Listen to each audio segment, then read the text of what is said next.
The lifelines of nations are not only measured in oil pipelines, railroads, or cargo routes. Sometimes the fate of entire economies rests on narrow corridors of land, mere stretches of border crossings that most people rarely think about. For Moscow, Belarus has long served as such a bridge, a geographic artery connecting Russia to Europe, bypassing hostile terrain and providing a gateway for trade, energy, and even military strategy. But today, that bridge is broken. Poland has slammed shut every single border crossing with Belarus, effectively cutting Moscow off from its most crucial land connection to the west. In an instant, panic has erupted. Truck drivers are stranded for days. Families separated across borders have no way to reunite. Goods are rotting in containers that will never make it to their destination. And as millions realize the scale of the crisis, questions are being asked that strike at the very heart of Europe's stability. What happens when the last bridge collapses? The background: Belarus as Moscow's gateway. To understand the magnitude of Poland's decision, we have to look at the role Belarus has played for Moscow for decades. Since the fall of the Soviet Union, Belarus remained a close ally of Russia, almost an extension of its geopolitical will. While the Baltic states turned toward NATO and the European Union, and Ukraine became a battleground of East versus West, Belarus, under Alexander Lukashenko, stayed firmly in Moscow's orbit. This loyalty made Belarus invaluable to Russia. It provided a land bridge, a corridor through which trade, energy supplies, and even troops could move without interference. Railways carrying Russian goods into the European market, pipelines transporting oil and gas, and highways linking Moscow with Central Europe all passed through Belarusian territory before reaching Poland. Even after Russia's confrontation with Ukraine, Belarus gave Moscow a lifeline. It allowed Russian forces to launch military operations from its soil. It helped bypass sanctions by rerouting goods through friendly networks. And critically, it provided a physical connection to Europe when almost every other route had been cut off. For Moscow, Belarus was not just an ally, it was the last door still open. That door has now been slammed shut.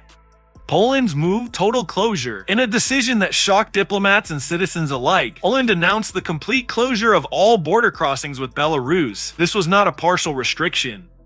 It was not limited to heavy goods vehicles or military transport. It was an all-encompassing shutdown, covering every crossing point along the nearly 400-kilometer border.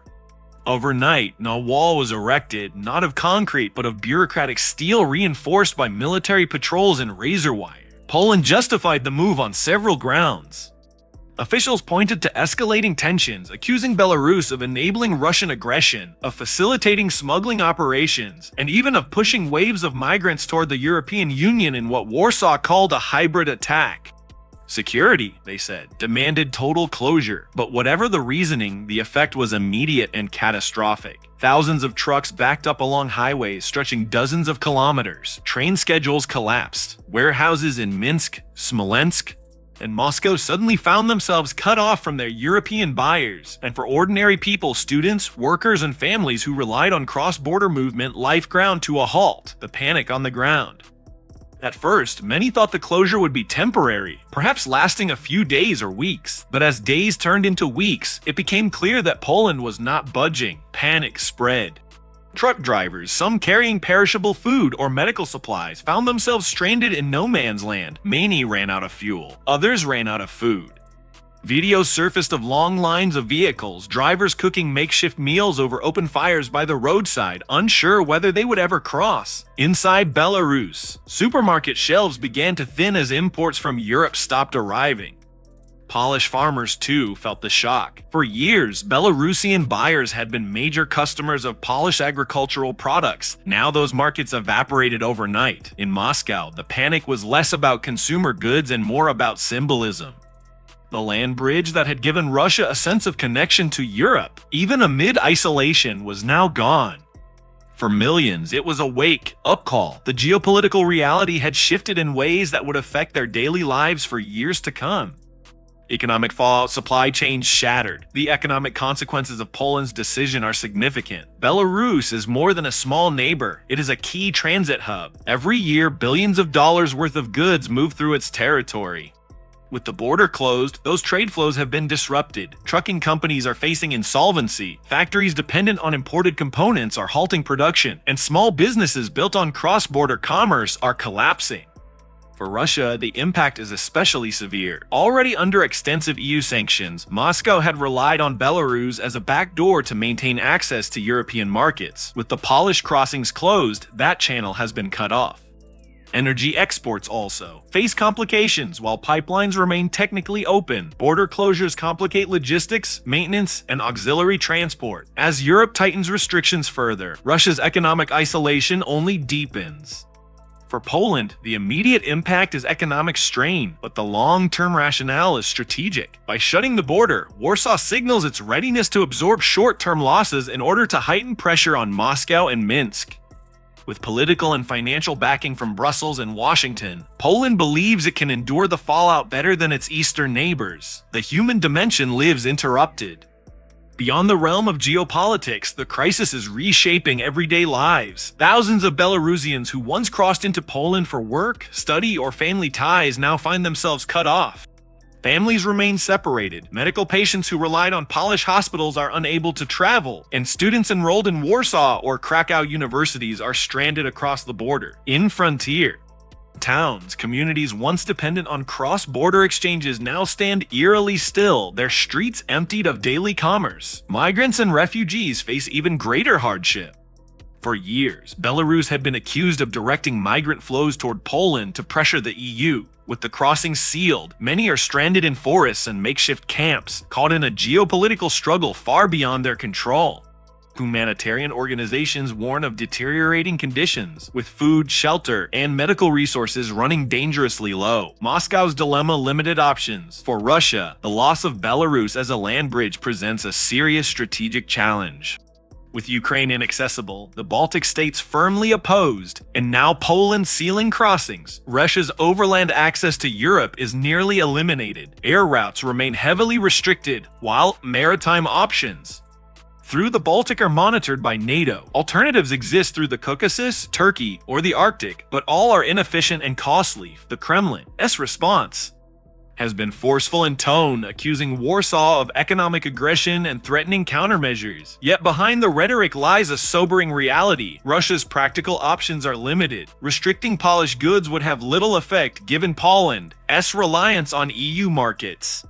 Military threats risk escalation with NATO. In the end, the closure represents not only a tactical setback, but also a symbolic blow to Moscow's regional influence. Belarus caught in the middle. Belarus too faces an existential crisis. Long dependent on both Moscow's support and European trade, it now finds itself isolated from the West and chained to Russia's sinking fortunes. For Lukashenko, the border closure is a nightmare. His regime survives on subsidies and exports, and without access to European markets, the Belarusian economy faces collapse. Factories shut down, workers protest. Discontent simmers beneath the surface. At the same time, Lukashenko has little room to maneuver. Having backed Moscow's war effort, he has alienated the EU. Having suppressed dissent at home, he has no domestic legitimacy. Caught between an angry population and an overbearing ally, Belarus is a state in limbo, its future tied to decisions made in Moscow and Warsaw rather than Minsk. The broader geopolitical impact. Poland's decision does not exist in a vacuum. It reflects a broader trend in Europe's response to Russia's aggression and Belarus's complicity. The EU is increasingly united in its determination to cut off Moscow's influence. NATO sees Poland as the frontline state in a new Cold War, and Washington, watching from across the Atlantic, views the closure as both a security measure and a symbolic victory in the struggle against Russian expansionism. For the world, the closure signals a new phase in the conflict. The isolation of Moscow is nearly complete. The bridge that once connected Russia to Europe is gone. And while this may not end the war, it changes the map of Europe in ways that will endure for generations. The panic of millions, a society in shock. For ordinary people, the closure feels like the ground shifting beneath their feet. In Moscow, shelves grow emptier, prices climb, and whispers of shortages spread. In Minsk, workers wonder whether they will still have jobs next month. In Warsaw, citizens brace for higher prices and potential retaliatory strikes. Across the continent, fear spreads not just of war, but of economic instability, of supply chain collapse, of a future where borders are walls rather than bridges. The panic is not only about goods or travel, it is about identity. For millions of Russians and Belarusians, Europe was not just a place, but an aspiration, a symbol of modernity, prosperity, and freedom of movement. The closure represents more than a logistical disruption. It is the death of that aspiration. A new Iron Curtain is descending, and people feel its weight in their daily lives. Future scenarios: what comes next? Where does Europe go from here? Several scenarios are possible. In the first, the closure becomes permanent, solidifying a hard border between East and West. Trade routes shift permanently to Asia. Russia leans ever more heavily on China, becoming a junior partner in Beijing's geopolitical designs. Belarus becomes an isolated satellite, its economy hollowed out, its people trapped. In the second, negotiations reopen the crossings under strict conditions. Humanitarian corridors allow limited movement of goods and people, while sanctions remain in place. This scenario would provide temporary relief but keep the underlying conflict frozen. In the third, escalation occurs. Moscow retaliates militarily or economically. Poland responds in kind, and the region spirals into a dangerous confrontation. NATO's Article 5 looms as the ultimate tripwire. Which path emerges depends on choices made in the coming weeks. But whatever happens, one truth remains: the Moscow-Belarus land bridge is gone, and Europe has entered uncharted territory.